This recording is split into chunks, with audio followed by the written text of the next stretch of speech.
नमस्कार, मी भीमराव कडाळे पाटील, BKP मराठीमध्ये आपलं सर्वांचं स्वागत। आज नवीन दिवस, नवीन विषय, नवीन दिवसाची नवीन अशी चर्चा।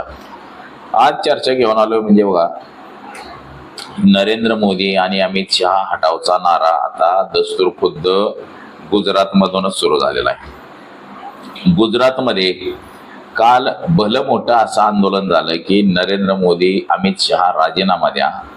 तिथला जो सगळा समाज आहे तो रस्त्यावरती उतरला आणि भूतो न भविष्य असं भलं मोठं आंदोलन काल गुजरातला झालं। आणि आता हे गुजरातचं लोन देशभर पसरताना आपल्याला दिसते। जनजीएचं तर CJPचं तर आंदोलन सुरूच आहे, म्हणजे विद्यार्थ्यांचं आंदोलन, त्यातच काँग्रेस पक्षाची आंदोलन आहेत, विविध पक्षांची आंदोलन आहेत, वेगवेगळ्या पक्षांची। म्हणजे याचा अर्थ असा आहे की आता नरेंद्र मोदी यांच्या अडचणी वाढताना आपल्याला दिसत आहेत। जे 2014 साली एक संघ, एक घट्ट असा देश बांधून नरेंद्र मोदींनी ठेवला होता, तो आजपर्यंत 2000 ते 2026 म्हणजे 12 वर्षात, परंतु 2019 पासून हे सगळं निष्ठत गेलं ते 2024 आणि आता 26 पर्यंत मात्र नरेंद्र मोदींच्या हातून अख्खा देश निष्ठत चाललेला आहे। ज्या गुजरातवरती त्यांनी अनेक वर्ष राज्य केलेलं आहे, जे गुजरात त्यांच्या ताब्यात आहे, त्या गुजरातमध्ये सुद्धा संघर्षाची ठिणगी पसरलेली आहे। संघर्षाचा वणवा गुजरात मधून पसरला गेलेला आहे। म्हणजे याचा अर्थ असा आहे की नरेंद्र मोदी यांना सध्या गुजरातमध्येच अडचणी यायला लागलेली आहे। 2027 मध्ये गुजरातची निवडणूक आहे। गुजरातचा विकास नरेंद्र मोदींनी केलाय असंही बोललं जातं, पण तरी सुद्धा आंदोलन का व्हायला लागलेले, त्याची काय कारण आहे ती, या सगळ्या कारणांवरती बारकाईनं आपण आज चर्चा करणार आहोत। हा संपूर्ण व्हिडिओ जर आपण बघितला तर आपल्या लक्षात येईल की खरंच गुजरातचा विकास झालाय का, गुजरातमध्ये नरेंद्र मोदी सरकारच्या विरोधात गुजरात राज्याचं सरकार तसंच केंद्राच्या विरोधात लोक का रस्त्यावरती उतरायला लागलेले आहेत। आजपर्यंत जी गुजरातमध्ये दडपशाही होती, गुजरातमध्ये जे आंदोलन करू दिलं जात नव्हतं, अचानक गुजरात असं का पेटलं गेलंय, तर या सगळ्या विषयाची आज आपण सविस्तर चर्चा करणार आहोत। म्हणून हा संपूर्ण व्हिडिओ आपण बघावा। तसंच आपण जर चॅनलवरती नवीन असाल तर आपण बेल आयकॉन बटन दाबून चॅनल सबस्क्राईब करावा, ही सर्वांना विनंती। आणि चला चर्चेला सुरुवात करूया। देशामध्ये नरेंद्र मोदी आणि अमित शहा यांच्या विरोधात भली मोठी आंदोलनं सुरू झालेली आहेत। वेगवेगळ्या भागामध्ये नरेंद्र मोदी यांच्या भ्रष्टाचाराच्या विरोधात, तसंच नरेंद्र मोदींच्या एक हाती एक अधिकारशाही हुकुमशाहीच्या विरोधात देशभर आंदोलनाचं लोण पसरलेलं आहे। त्यात आता दस्तूर खुद्द गुजरातची सुद्धा भर पडलेली आहे। महाराष्ट्र असेल, राजस्थान असेल, हरियाणा असेल, मध्य प्रदेश असेल, सगळ्या राज्यांमध्ये केंद्र सरकारच्या विरोधात आणि त्याहून मोदी शहांच्या विरोधात आंदोलनाचा भडका उडलेला आहे। आता ही आंदोलनं काँग्रेस पक्षाच्या वतीने केली जातात, स्थानिक पक्षाच्या वतीने केली जातात। आता त्यात नवीन भर म्हणजे कॉक्रोच जनता पार्टीची पडलेली आहे। कॉक्रोच जनता पार्टीची सुद्धा देशभर आंदोलनं सुरू आहेत। कालच आंदोलन पुण्यामध्ये झालं कॉक्रोच जनता पार्टीचं। दिल्लीला जेवढी लोक नव्हती त्याच्यापेक्षा जास्त लोक ही पुण्यामध्ये होती। म्हणजे याचा अर्थ असा झालाय की ते कॉक्रोच जनता पार्टीनं सुद्धा देश व्यापायला सुरुवात केलेली आहे देशभर। त्यांचं आता आज लखनौ मध्ये आंदोलन आहे, उद्या अजून कुठंतरी असेल, म्हणजे रोज वेगवेगळ्या भागामध्ये आंदोलन करतायत कॉक्रोच जनता पार्टीवाले। आता अशाच काहीच देशभर हे आंदोलनाचं लोण पसरलेलं आहे। आता नुसती कॉक्रोच पार्टीच आंदोलन करते का, इतर पार्ट्या सुद्धा आंदोलन करायला लागलेल्या आहेत। आता सर्वाधिक मुद्दे बघा, नरेंद्र मोदी हे 2014ला सत्तेत आले फक्त आणि फक्त विकासाच्या मुद्द्यावर। त्यानंतर त्यांनी अँगल बदलला आणि हिंदू मुस्लिम, भारत पाकिस्तानकडे अँगल नेला। वेगवेगळ्या पद्धतीने लोकांना फसवत गेले आणि फसवता आता 100% लोक फसवलेली आहेत। त्याच्यामुळे लोकांना असं वाटतं की नरेंद्र मोदी यांच्या फक्त भूलथापा आहेत, ऐशोआरामाचं जीवन जगतायत, आमदार फोडणे, खासदार फोडणे। आता बघा, जशी महाराष्ट्रामध्ये परिस्थिती केली, उद्धव ठाकरेंचं सरकार पाडलं, उद्धव ठाकरेंचे आमदार खासदार फोडले, शरद पवारांचे आमदार खासदार फोडले, काँग्रेसचे फोडले. आता गेल्या 15 आठवड्यात ज्या पश्चिम बंगालमध्ये निवडणुका झाल्या होत्या तिथं तृणमूल काँग्रेस म्हणजे ममता बॅनर्जीचा पक्ष सुद्धा दहेस नहेस करून टाकला, फोडून टाकला. ममता बॅनर्जीची सुद्धा एकाधिकारशाही तिथली संपवली. आता ममता बॅनर्जीचे 20 खासदार भाजपला पाठिंबा देणार आहेत.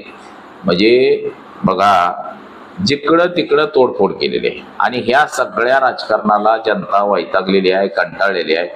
लोकांना वाटतंय की महागाई वाढली, विकास हा दूर पर्यंत कुठे दिसत नाही. म्हणजे विकासाच्या नावाखाली जे सरकार निवडून आलं ते सरकार आता विकासाचे मुद्दे डायव्हर्ट करून वेगळ्या विषयाकडे लोकांना न्यायला लागलेला आहे. आता या सगळ्या कारणांमुळं आंदोलनाला जोरदार अशी सुरुवात झालेली आहे. आंदोलनाचा जोरदार असा पवित्रा लोकांनी घेतलेला आहे. आंदोलनामध्ये वेगवेगळ्या प्रकारची म्हणजे सगळ्या जाती धर्माची लोक आणि सगळ्या वयाची लोक आंदोलनामध्ये सहभागी व्हायला लागलेले आहेत. आता कालच्या गुजरातमध्ये सुद्धा बघा जोरदार असं आंदोलन सुरू झालेलं आहे. आणि गुजरातमध्ये 1-2 नव्हे तर अनेक ठिकाणी आंदोलन सुरू आहेत. अनेक ठिकाणी शेतकऱ्याचं आंदोलन सुरू आहे, जमीन अधिग्रहणाच्या तिथली आंदोलन सुरू आहेत. म्हणजे बघा, काल 11 जून म्हणजे 8 दिवस झालं, त्याच्याही पेक्षा जास्त झालं की गुजरातमध्ये आंदोलन सुरू आहे.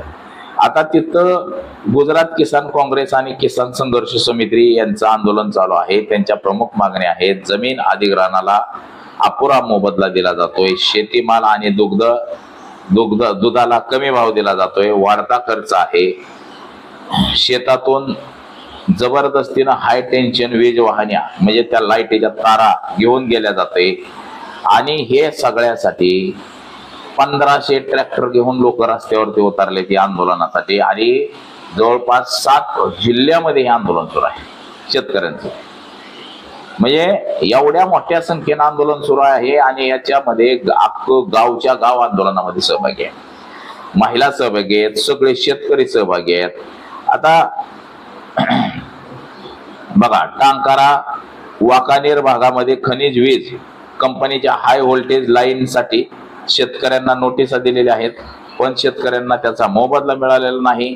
4 महिन्यापासून तिथलं काम शेतकऱ्यांनी बंद पाडलेलं आहे आणि ते सुद्धा आंदोलन सुरू आहे. तसंच दलित समाजाचं सुद्धा आंदोलन सुरू आहे तिथं 2026 मध्ये, म्हणजे वर 5-6 महिने झालं.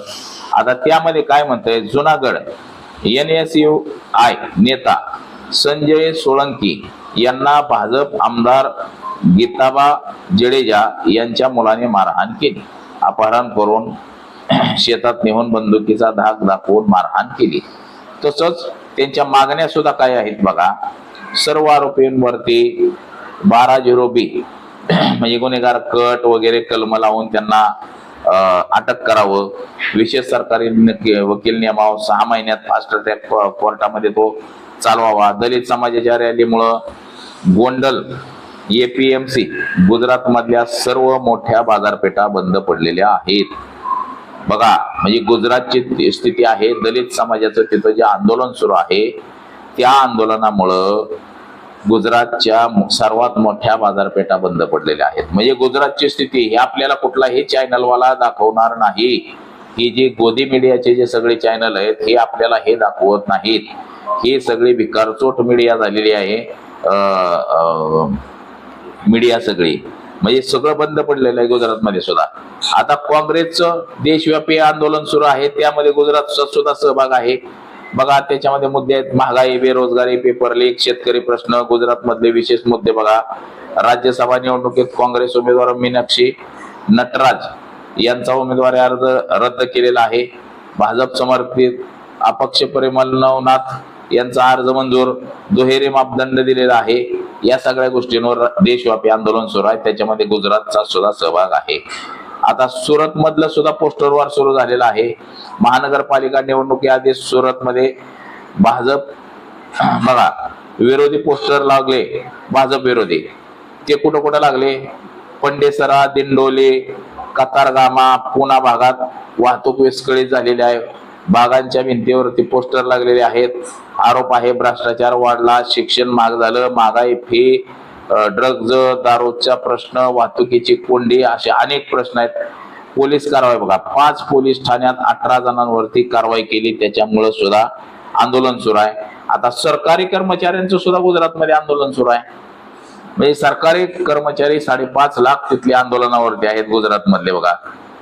म्हणजे किती आपल्याला हे चॅनलवाले कोणी हे दाखवत नाही मित्रांनो, चॅनलवाले अजिबात दाखवत नाहीत हे सगळं.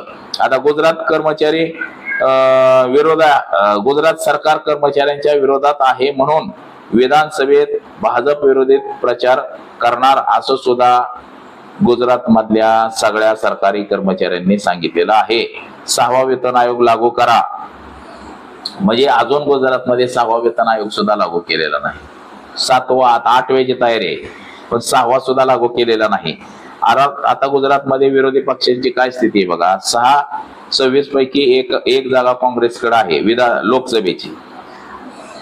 बनासकांठा ही फक्त एक आहे. आता राज्यसभेवर म्हणजे सर्व 11 जागे भाजपकडे. शक्तीसिंह गोहल निवृत्त झाल्यावर काँग्रेसचा एकही खासदार नाही राज्यसभेसाठी. आम आदमी पक्षाचे 5 आमदार आहेत.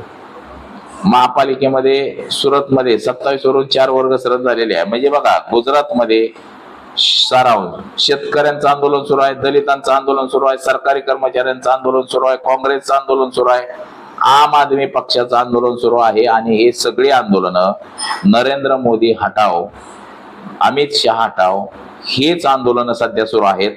आता त्यांचे मुद्दे सुद्धा बघा, शेतीविषयक मुद्दे आहेत, बेरोजगारी आहे, दलितांवरील अत्याचार आहे, हे सगळे आहेत. 15 तारखेला या गुजरातमध्ये भलं मोठं आंदोलन होणार आहे. 2-2.5 हजार ट्रॅक्टर या आंदोलनामध्ये सहभागी होणार आहेत. शेतकऱ्यांचं आंदोलन आहे. म्हणजे बघा, आपल्याला सांगितलं जात नाही, दाखवलं जात नाही की गुजरातमध्ये काय चाललंय हे. ह्याच्या बातम्या आपल्याकडं कधीही येत नाहीत. तुम्हाला गुजरात मधलं एक आंदोलन दाखवतो मी, म्हणजे जे सुरू आहे आता ते, त्याचा आपल्याकडं डिटेल सुद्धा आहे बघा. हे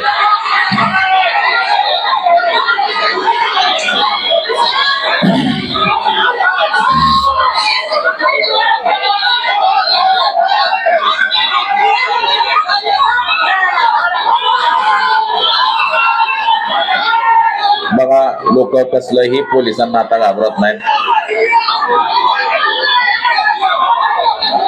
अक्षरशः लोक हाणामारीवरती उतरलेत आता प्रशासनाच्या विरोधात. म्हणजे तुम्ही जेवढं दाबून ठेवणार, दडपशाही करणार, त्याचा विस्फोट मात्र जोरात होतो. त्याच हे उत्तम उदाहरण आहे.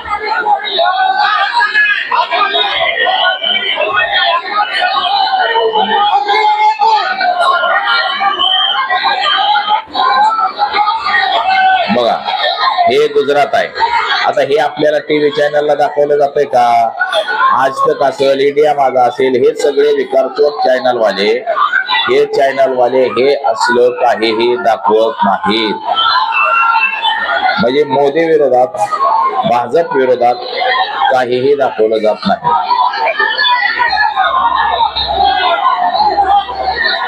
म्हणजे हे नरेंद्र मोदींचं गुजरात आहे मित्रांनो.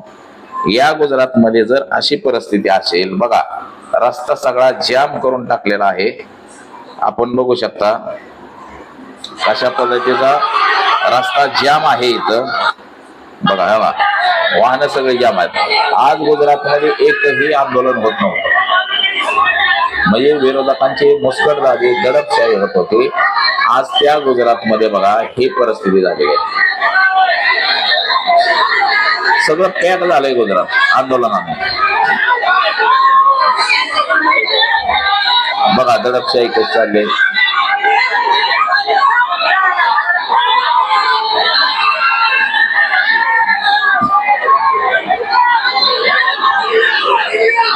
बघा ही परिस्थिती आहे गुजरातची. म्हणजे नरेंद्र मोदी आणि अमित शहांना हटवण्यासाठी गुजरात मधूनच आंदोलन सुरू झालेलं आहे. आणि हे आंदोलन आता थांबण्याचं नाव घेत नाही.